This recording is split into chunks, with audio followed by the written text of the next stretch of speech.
Entrepreneurship ऐसा शब्द है जो बहुत अट्रैक्टिव लगता है। एंटरप्रेन्योर वो लोग बनना चाहते हैं जो सक्सेस की ऊंचाइयां छूना चाहते हैं, लेकिन हर कोई ये ऊंचाइयां छू नहीं पाता। मैदान में तो बहुत से लोग उतरते हैं, बट सफल कुछ ही लोग हो पाते हैं।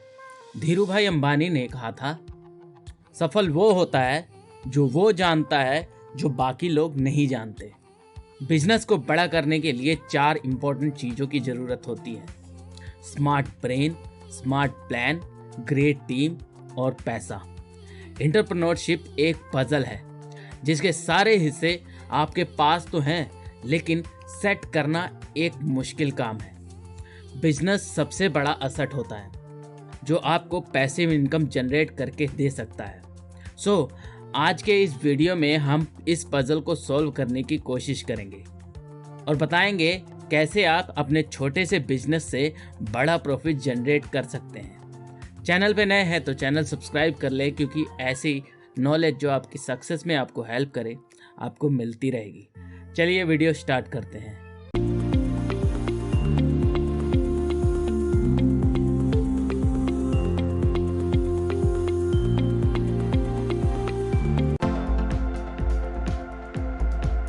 इस चैप्टर में हम बात करेंगे उन गलतियों की जो एक एंटरप्रेन्योर करता है। एंटरप्रेन्योर एक नए आइडिया को लोगों के सामने लेके आता है जो किसी को भी नहीं पता होता। बस कुछ गलतियों की वजह से उसका ये नया प्रोडक्ट किसी को पसंद नहीं आता। ये गलतियाँ छोटी छोटी होती हैं जिसको हम इग्नोर कर देते हैं। अगर आप खाना बनाते हैं और बहुत अच्छा बनाते हैं, लेकिन उसमें नमक डालना भूल जाएं, तो वो खाना किसी काम का नहीं रह जाता। प्रोडक्ट के साथ भी कुछ ऐसा ही होता है। एक सक्सेसफुल बिजनेसमैन के पीछे होता है एक सक्सेसफुल आइडिया, और उसके पीछे होता है आपका स्मार्ट ब्रेन। लेकिन ये तभी तक जब तक लॉस का मॉन्स्टर आपकी सारी मेहनत खा ना जाए। जब लॉस स्टार्ट होता है तो दिमाग काम करना बंद कर देता है। फिर आप लग जाते हैं दिन रात मेहनत करने को, स्ट्रेस लेने को और अपने एम्प्लॉयज़ पे गुस्सा करने लग जाते हैं। इतना कुछ करने के बाद भी आपको कुछ नहीं मिलता सिवाय स्ट्रेस और डर के कि कहीं आपका बिजनेस बंद ना हो जाए। आप इतनी मेहनत इसलिए कर रहे हैं क्योंकि आपको यही सिखाया गया है कि हार्ड वर्क करिए। लेकिन आप बहुत से ऐसे बिजनेस भी देखोगे जो ज़्यादा मेहनत भी नहीं करते और सक्सेस को एंजॉय भी कर रहे होते हैं। सबसे बड़ी गलती हम जो करते हैं वो है बड़ी शुरुआत। आपको ये लगता है कि आपका आइडिया ग्रेट है, आप उसमें खूब पैसा लगा देते हो। जहाँ 3 लाख में काम चल सकता है वहाँ आप 30 लाख लगा देते हो। लेकिन क्या आप 30 लाख से बने बिजनेस को संभालने के लायक हो? बिना प्रॉफिट के कोई भी बिजनेस नहीं होता। अगर आप शार्क टैंक देखते हो तो शार्क्स का सबसे पहला फोकस होता है प्रॉफिट। कंपनी कितना कमा रही है उसी बेस पे वो इन्वेस्टमेंट करते हैं। जो दूसरी गलती हम करते हैं वो है अपने अकाउंट्स को मैनेज ना करना। अगर आपके पास प्रॉफिट जनरेट हुआ और अगर आपके पास पेंडिंग बिल्स पड़े हैं तो उस प्रॉफिट का कोई फायदा नहीं होगा। टाइम से पहले ही अपने शौक पूरे करना और अपने जरूरी बिल्स ना भरना, ये ऐसी गलती है जिसकी वजह से आपका वो बिजनेस जिसको बड़ा बनने के आप सपने देख रहे हो वो सिर्फ और सिर्फ आपकी इन्वेस्टमेंट ही निकाल पाता है। चलिए अब इसके सलूशन के बारे में बात करते हैं। मान लो आपके पास एक रेस्टोरेंट है और नुकसान में चल रहा है। आप सोचते हैं क्यों ना कोई नई डिश ऐड करके अपनी सेल को बढ़ाया जाए। आप नई डिश ऐड करते हो, लेकिन आप भूल जाते हो कि इस नई डिश को ऐड करने में कॉस्ट भी तो लग रहा है। आपके पास बिल भरने के तो पैसे हैं नहीं और आप नई इन्वेस्टमेंट कर रहे हो। इससे अच्छा कि आप एग्जिस्टिंग प्रोडक्ट को बेटर बनाने की कोशिश करो जिसमें एफर्ट्स भी कम लगेंगे और इन्वेस्टमेंट भी। अपने आप को कंपनी का एम्प्लॉय समझ के काम करो। कंपनी आपकी है इसका मतलब ये नहीं कि सारा पैसा भी आपका है। खुद को एक फिक्स सैलरी दीजिए और एम्प्लॉय की तरह अपने खर्चे भी लिमिट में रखिए। एग्जिस्टिंग क्लाइंट से रिलेशनशिप अच्छे रखें ताकि आपका प्रॉफिट जनरेट होता रहे। जब पैसे की कमी आती है तो हमारा दिमाग बिल्कुल काम करना बंद कर देता है। ये बात मैं भी जानता हूँ। जब लॉस होना स्टार्ट होता है तो आपको स्ट्रेस होने लगता है और आप इस स्ट्रेस को ख़त्म करने के लिए टीवी देखते हो या मोबाइल में वीडियोस देखते हो। इसकी वजह से आपको रात में नींद नहीं आती और आप एंग्जाइटी के शिकार हो जाते हो। लेकिन क्या टीवी देखने से या खुद को टेम्परेरी रिलीफ देने से कुछ होगा? आपको आराम से बैठ के आपको अपने लॉस का रीज़न ढूंढना चाहिए। देखिए आपने कहाँ गलती की है। हो सके तो इनको पेपर में नोट डाउन कीजिए। नोट करने से हम एक तरह से अपने स्ट्रेस को उस पेपर में उतार देते हैं, which is better than the watching TV और मोबाइल। नोट करने के बाद थोड़ा सा रेस्ट करो ताकि आपकी ये परेशानियाँ पूरी तरह से दिमाग से निकल जाएं। जब आप रिलैक्स हो जाएं, फिर अपने नोट्स देखें कि गलती आपसे कहाँ हुई थी। हो सकता है आप अपना 100% दे रहे हो, लेकिन ये भी हो सकता है कि आप अपना 100% गलत जगह दे रहे हैं। लॉस का रीज़न बड़ा नहीं होता क्योंकि हम बड़ी गलतियां देख लेते हैं। ये वो छोटी छोटी गलतियों की वजह से होता है जिनको हम नज़रअंदाज कर देते हैं। अब आपके पास प्रॉब्लम है लेकिन सोल्यूशन नहीं है। आपको कभी भी टेम्परेरी सोल्यूशन यूज़ नहीं करना चाहिए क्योंकि लॉन्ग टर्म में वो कभी काम नहीं आते। आपकी हेल्थ को ही ले लो। अगर आप वेट घटाने या मसल बढ़ाने के लिए टेम्परेरी सोल्यूशन यूज़ करते हैं तो बॉडी में उसका बहुत साइड इफेक्ट होता है। And same applies to your business. अगर किसी काम के बिगड़ने में टाइम लगता है तो उसके बनने में भी टाइम लगेगा। इसलिए डेली अपने प्रॉब्लम पे थोड़ा थोड़ा काम करते रहें। छोटी छोटी आदतें डिसाइड करती हैं कि हम सही डायरेक्शन में जाएंगे या गलत। अपने बिजनेस में छोटी छोटी गलतियों को इग्नोर मत करें। और मनी मैनेजमेंट वो सबसे बड़ी गलती है जिसकी वजह से आपका बिजनेस डूब सकता है। आप सोचते हैं हाँ, एक छोटी सी गाड़ी ले लेने से क्या हो जाएगा, बिजनेस में तो काफ़ी प्रॉफिट आ रहा है। लेकिन क्या आपने अपने अकाउंट्स एक्चुअली में चेक किए हैं कि ये गाड़ी खरीदने से आपके अकाउंट में कितना इम्पैक्ट पड़ेगा? अगर नहीं पड़ता तभी आपको ये शौक पूरे करने चाहिए, वरना होल्ड करें। जो बिजनेस में ज़्यादा ज़रूरी है वहीं खर्चा करें। आपके सेविंग अकाउंट्स और करंट अकाउंट्स अलग अलग होने चाहिए। सेविंग में आप अपनी सैलरी जो आप खुद को दे रहे हैं उसको रखना चाहिए और करंट में अपने बिजनेस का पैसा रखें। बिजनेस के पैसे को सिर्फ बिजनेस में ही यूज़ करें और कहीं नहीं। वैसे ही सेविंग के पैसे को आप अपनी ज़रूरत के लिए खर्च करें। इससे आपको पता रहेगा कि बिजनेस में कितना पैसा मिला और कितना खर्चा हुआ और आपके पर्सनल यूज़ में कितना खर्चा हुआ। अपने बिजनेस में बहुत ज़्यादा पैसा ना लगाएं। शुरुआत छोटी ही रखें। जैसे जैसे आपका बिजनेस ग्रो होता है आप बिजनेस को एक्सपेंड कर सकते हैं। लेकिन याद रखें, जो कस्टमर के लिए ज़रूरी है वही खर्च करें।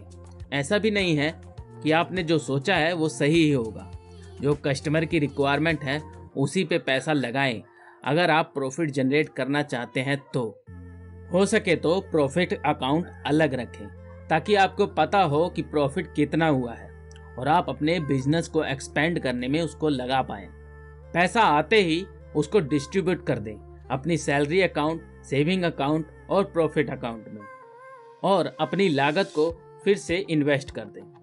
अपने बिल्स को 2-3 पार्ट्स में डिवाइड कर दें और 2-3 पार्ट्स में उनकी पेमेंट करें और अपने बिल्स को सही टाइम पे पे करें। ऐसा ना हो कि बिल्स का इंटरेस्ट बहुत ज़्यादा हो जाए और आपका प्रॉफिट बिल भरने में ही चला जाए। कभी भी दो बिजनेसमैन मिलते हैं तो उनका एक ही क्वेश्चन होता है कि दूसरे का प्रॉफिट कितना है, वो कितना कमा रहा है, जबकि उसका क्वेश्चन होना चाहिए कि अगला प्रॉफिट कैसे कमा रहा है। कोई बिजनेस परफेक्ट नहीं होता और आपके बिजनेस में भी उतार चढ़ाव आते रहेंगे। बिजनेस लोन लेने की ज़रूरत आपको पड़ सकती है, लेकिन अगर उसको इस्तेमाल करना नहीं आया तो ये लोन का कोई फ़ायदा नहीं होगा। आपको वो प्रॉफिट जनरेट करने में कोई हेल्प नहीं करेगा, बल्कि आपको कर्जदार ही बना देगा। कर्ज से कभी कभी बिजनेस बर्बाद भी हो जाता है और कभी कभी बहुत अच्छा भी चल जाता है।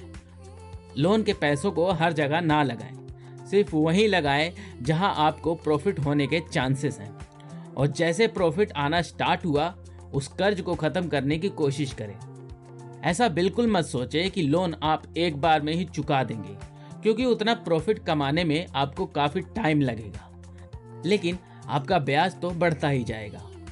कुछ लोग बड़े गोल्स तो ले लेते हैं, बट वो पैसे के बारे में नहीं सोचते। वो यही सोचते हैं कि वो दुनिया बदलना चाहते हैं, अपना काम दुनिया को दिखाना चाहते हैं।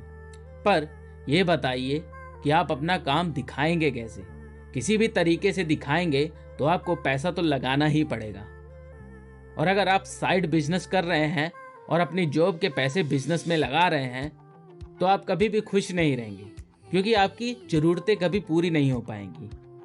और ये तो बिल्कुल मत सोचना कि कोई इन्वेस्टर मिल जाएगा। इन्वेस्टर सिर्फ उन्हीं बिजनेस में पैसा लगाते हैं जो अच्छा खासा प्रॉफिट जनरेट कर रहा हो। अगर बिजनेस प्रॉफिटेबल है तो इन्वेस्टर खुद चल के आएंगे, क्योंकि उनका तो काम ही है दूसरों के बिजनेस में पैसा लगा के प्रॉफिट कमाना। अगर आप अपनी लाइफ अपने अकॉर्डिंग नहीं चला सकते तो डैट मीन्स आप एक सक्सेसफुल बिजनेस रन कर ही नहीं रहे। अगर आपका बिजनेस आपका इन्वेस्टर चला रहा है तो आप एक बिजनेसमैन हो ही नहीं, फिर तो आप एक जॉब एम्प्लॉय हो। अपने बिजनेस को प्रॉफिटेबल बनाने के लिए अपनी हैबिट सही कीजिए। छोटी छोटी बातों पे ध्यान दीजिए जो आप इग्नोर कर देते हैं। अपने खर्चों के अलग अकाउंट रखें ताकि आपको लाइफ जीने में कोई दिक्कत ना हो। इन छोटी छोटी आदतों के बनने में टाइम लगता है, बट एक बार आप इसकी आदत डाल लेंगे तो धीरे धीरे बिजनेस प्रॉफिटेबल होना स्टार्ट हो जाएगा। एक बहुत बड़ी गलती हम ये करते हैं कि आए हुए पैसे को हम पहले ही अपने शौक पूरे करने में लगा देते हैं, जबकि आपको अपने प्रॉफिट को री इन्वेस्ट करना चाहिए। अपने प्रॉफिट को अपने बिजनेस को बढ़ाने में लगाना चाहिए। कुछ ऐसे बिजनेसमैन भी हैं जो नेगेटिव कैश फ्लो में चल रहे हैं। उनका बिजनेस तो अच्छा चल रहा है, लेकिन सारा पैसा मार्केट में अटका रहता है। इंडिया में ज़्यादातर लोग इस प्रॉब्लम्स को फेस कर रहे हैं। चलिए फिर हम समझते हैं कि कैश फ्लो होता क्या है। कैश फ्लो मीन्स पैसे का आपके पास आना और पैसे का आपके पास से बाहर जाना। कैश फ्लो 3 तरह के होते हैं: positive cash flow, negative cash flow, break through cash flow. Positive जब आपका फायदा खर्चों से ज़्यादा होता है, नेगेटिव जब आपके खर्चे आपके प्रॉफिट से ज़्यादा होते हैं, और वहीं break through cash flow means आपका ना फायदा हो रहा है और ना ही नुकसान, आप बीच बीच में चल रहे हैं। नेगेटिव कैश फ्लो से बचने के लिए आपको अपने क्लाइंट से एडवांस पेमेंट ले लेना चाहिए और प्रोडक्ट को कंटिन्यूसली रिव्यू करवाना चाहिए, ताकि आप गलत प्रोडक्ट ना बना दें जिसकी वजह से आपके पैसे फंस जाएं। जब तक आपका बिजनेस अच्छा खासा प्रॉफिट ना कमाने लग जाए तब तक किसी की कोई पैसे से हेल्प ना कीजिए, उनके बिजनेस में हेल्प ना कीजिए। जब अपने हालात खराब हों तो आपको दूसरों की हेल्प नहीं करनी चाहिए, वरना आपका कोई बिजनेस कभी नहीं चल पाएगा। अपने फंसे हुए पैसे को जल्द से जल्द निकाल लें। ज़्यादा देर पैसा फंसाना आपके बिजनेस के लिए नुकसान है। पैसे को बचाने नहीं बल्कि बढ़ाने की कोशिश करनी चाहिए। पैसे को बैंक में ना रखें बल्कि उनको री इन्वेस्ट कर दें। मे बी सम प्रॉपर्टीज और न्यू बिजनेस, ऐसी जगह जहां आप पैसिव इनकम जनरेट कर सकते हैं। फिक्स्ड अमाउंट नहीं बल्कि फिक्स्ड परसेंटेज इन्वेस्ट करें, ताकि टाइम के साथ साथ आपकी इन्वेस्टमेंट बढ़ सके या घट सके। पैसे से ज़्यादा जुड़े हर काम को परसेंटेज में करें, ताकि बुरे टाइम में कम खर्च करें और अच्छे टाइम में आप ज़्यादा खर्च कर पाएं। फिक्स्ड खर्चे की आदत ना डालें, क्योंकि बिजनेस हमेशा ही ऊपर नीचे होता रहेगा।